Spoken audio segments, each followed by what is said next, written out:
Кыргызстандын экономикасынын ар бир тармагында жумушчулардын аздыгы барган сайын билинип жатат.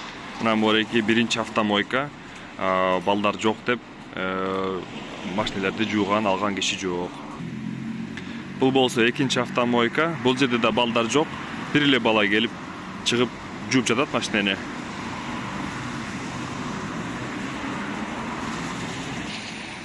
Мына бул мойкага келип көбүнчө жуудурчун беле, бирок бул болсо бүгүн такыр эле жабык экен. Ана момда пена деген өзүң жуйтурчу жайлар ачылган. Ушул дагы ачылып калып дагы бир топ жардам берди окшойт. Ошо автомойка кризистеринечи.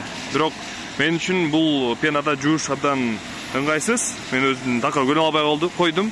Бирок көбөлүк шака келип жуушат экен. Мен такыр түшүнбөй койдумбу, шыгылып жетишпей калып эле кайрадан мага кымбатыраак чыгып атат. Болбосо өтө ыңгайлуу, көп машинелер ушата колдоно турчу жай экен. Ошондуктан жумушсуздук болуп жатат деген туура эмес Кыргызстанда.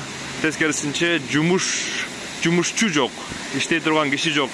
Швеяны карайсыңбы, обслуживающий сектор, производство кайсы жерде караба, ар кайсы жерде эле азыр ошо адам жетпейт, иштегенге киши жетпейт. Анан мигрант болуп башка өлкөлөрдүн экономикасын көтөрүп жатабыз тилекке каршы.